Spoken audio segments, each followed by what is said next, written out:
What do you think about when I say the word dessert? You're probably thinking about a hot fudge sundae, or maybe cheesecake, or maybe something simple like Jell-O with a whipped topping. Dessert is a sweet treat that ends the meal on a high note. So what about 250 years ago? What about 18th century America and say Great Britain? Did they even have dessert, especially for the working man? That's a really good question, and it's fun to dig in on this. The answer is they did want something sweet to end the meal with, but they didn't have the same kind of super sugary concept of a dessert that we do. They had a wonderful, hearty, and sometimes sweet treat to end their meal. To get a really good idea about this hard-working man's meal, William Ellis gives us a very good idea. So if we look in just regular 18th century cookbooks, they don't tell us about how they're using these dishes and kind of what level of society that they're for. But William Ellis, he's talking about the small farmer in England in 1750. And these small farmers, even if they were not very rich at all, they would still have itinerant workers come in at harvest time. When harvest happens, you have to have a lot of people on hand to take care of those crops. It isn't like today where you have all this machinery to do the work. So these small farmers had to figure out how to pay these itinerant workers, and part of that was room and board. They could stay at the farm and they were fed by the farmer. So in William Ellis's book, he goes into great detail about these workers and how to feed them as inexpensively as possible. But these workers, even though they were fairly itinerant, pretty low on the economic level, they expected something like dessert in their meal. He says they expect their meal to end with a pudding. Now, when they're saying the word pudding, they might mean a very specific kind of food, but they probably in some sense are almost talking about a class. They almost mean dessert. You don't see the word dessert very often in the 18th century, but you do see that word pudding, and they mean sort of the part of the meal that ends on a kind of a sweet note. Sometimes we have to understand these words and how they're used in different places, sort of like the word soda and pop. They're used in different regions in America to mean basically the same thing. That's what's going on here with this term pudding. Sometimes it's real specific, sometimes it's very generic. Here's a little quote out of William Ellis's book. He says, "Pudding is so natural to our harvestmen that without it, they think they cannot make an agreeable meal." Today we'll be making 4 classic desserts for these workmen, and these desserts all have something in common. They all have a twist to make them good for the workmen, and most of that has to do with their inexpensive ingredients or with the way in which you can eat them. And the classic sweetener in all these isn't sugar that we would expect. We use so much sugar today. They didn't hardly use any sugar, especially for these workmen. They would use things like apples and raisins for the sweetener. And this first classic recipe is a boiled pudding. And pudding per se, just like they would have, we've made many of them in the past. So I'm gonna mix my flour here with suet. Probably about 50-50, maybe a little less suet than that. And we're gonna mix that with a little bit of either water or milk so that it turns into a nice firm paste. Our boiled pudding will be made in a little different way. We're not going to be making this, softball sized boiled pudding. We don't want it to take that long. And there is a version where we make a small ones, about the size of a golf ball. We'll also mix in some of our raisins. Now, we're not going to use a lot, and because this is a small version, I'm going to use currants instead, which are basically tiny raisins. And these will get rolled up into a nice little ball and then dunked into or put into boiling water. These will boil about 15 or 20 minutes, and then they should come out and they will be done. The nice part is they can go right on the plate as a full-size pudding instead of having to be sliced up. Our second recipe is something like a simplified apple pie or apple turnover. And we're gonna make this as the apple turnover specifically because that is the working man's meal. So sometimes, say in the past, we've had little meat pies, and those were a working man's meal. They could take the meat pie with them and eat the meat out of it and then just throw the shell away. Well, the apple pasties work in the same way, and here's what William Ellis says. It suits the hand or the pocket better than a round pie, and therefore they're commonly made in farmers' families. For one or a piece of one being carried in the plowman or the plowboy's pocket sustains the hunger till they come home to dinner, and oftentimes pleases them beyond some sort of more costly edibles. So these little hand pies could be something that's brought out to the field for the workers. So it's a perfect kind of meal for that. Our apple pasties are going to be so incredibly simple. I already have some pie crust that I made earlier, and we're gonna roll this out a little thick, not super thin, and we're gonna cut them in shapes, about 4 or 5 inches around. I've got some apples. Now, we could make an incredibly complicated apple interior for these, but a lot of the apple pie recipes here in William Ellis are very simple. At times, you just take the apples, you core them, you don't peel them or anything, you core them, put them in a pie crust, and you're done. That is it. And we're gonna make this a little bit more complicated in that we're going to pre-bake or parboil, as he talks about, so that we don't have to bake them as long, so the apples kind of break down a little bit. Put a little drop of butter in there with the apples. Take just a little bit of milk or maybe egg white along the edge. Seal those up with as little air in them as you can get. And then we'll put them in the oven for, again, 10, 20, 30 minutes. In the 18th century, some of these things that we would classify as a dessert end up being an entire meal. And a perfect example of this is the Primitive Cookery Cookbook, where in the back of the cookbook, he describes entire meals for poor people, essentially.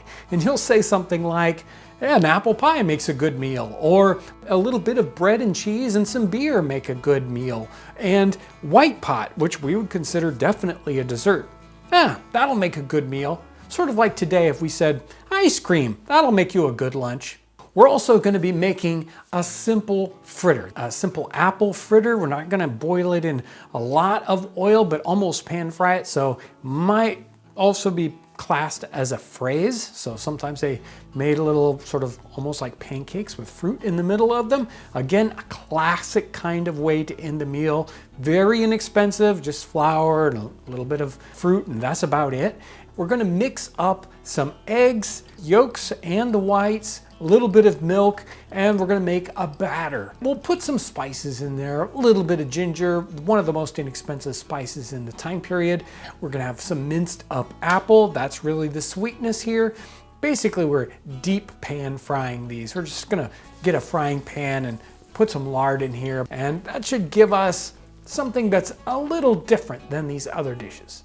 And the last one we want to do is a pudding, as it were, that's more classically North American. Now, if all the recipes that we've done so far, or talked about so far, have wheat flour in them, and wheat flour can be expensive depending on where you're at and if there's a problem with the wheat crop. And even in England, there were times when, if wheat was expensive, they would substitute other kinds of flour. So they might use barley flour or oat flour or even rye flour, which would make a very good dessert. But in North America, the classic grain that we substitute is corn. And corn was used so often instead of wheat. Even though we might grow wheat, we would export it where it was much more expensive overseas, and we would use corn instead. So can we make a corn pudding? Well, the classic corn pudding was called Indian pudding, or we might just call it a corn pudding. They called it Indian pudding because it used Indian corn in it. And it's made in kind of a real similar way as a standard boiled pudding, and at times they would even boil an Indian pudding. We are just going to bake it in a pan. Now this is a special cornmeal. It's made from bloody butcher corn, and a special thanks to Barnes Farms and Milling Company. He supplied me with a little bit of this to try out for this recipe, so this will be fun. This one is simple. We're gonna mix this with a little bit of milk, so about 50-50 with milk. We boil this until it starts to thicken up a little bit. Basically, make a hasty pudding. Then we add to that an egg and a little bit of sweetener. And the sweetener that's a classic for especially backcountry and in North America is maple syrup or maple sugar. We put this into a well-buttered dish and it goes into the oven and bakes at 350 degrees. If it was a bigger dish, and most of the time in our recipe books it calls for baking at 2 hours, this one will only need to bake about an hour. So what's this working day like for these hardworking harvest men that William Ellis talks about? He goes into great detail about feeding these harvest men, and he says the men generally eat 5 times a day. At the first setting out, they eat a little bread and cheese or apple pie with a draught of small beer. At 8 o'clock, some send for breakfast, boiled milk crumbled with bread. Others, milk porridge with bread. At dinner time, which is our lunch, it should always be at 1 o'clock, and the victuals to be sent into the field. Broad beans and bacon, or pork one day and beef with carrots or turnips with plum pudding. At 4 o'clock in the afternoon is what we call cheesing time. That is to say, a time when the men sit on the ground for a half an hour to eat bread and cheese with an apple pasty and drink some strong beer. At 8 o'clock, they come home for supper out of the field, and what's their supper? It's a new milk crumbed with bread, or a posset crumbed with bread, or fat bacon or pickled pork boiled hot with broad beans. Now, some of these farmers, they didn't want a big full meal for these workmen right there at that supper meal. They said that it would make the men sick. So they had these very light meals for supper time, probably to help them digest all their food so they'd be able to get up early in the morning and start the next day's work. Here we are, the working man's dessert, and we have 4 different kinds to try out. We've got a little boiled pudding here. You can see the plums in there. And the weird thing about boiled puddings is they're like boiled dough. In fact, the sailors have a dish that they call plum duff, and duff is short for dough. They would have this same kind of thing for dessert, maybe once a week. That's it. That's all that the sailors would get. But they would have their plum duff, which is plum dough, just like this. Here we have our apple hand pie, or pasty. I tried it with the apples a couple different ways just to see what would happen. They all turned out equally nice and soft. A little bit of butter in there, a nice, easy, simple crust. We've done a crust on the channel so many times. One of those things, don't go out and buy a crust. Make a crust, it's not that hard. And let's try this out. Ooh. So good. Not a drop of sugar, and nice and sweet. A perfect workman's dessert. He's not going to complain about that. I'm not going to complain about that. I haven't done any of the fritters like this in a long time, so I'm interested to see exactly how this one turned out. I kind of experimented a little bit with the way the batter went on, but they look good, don't they?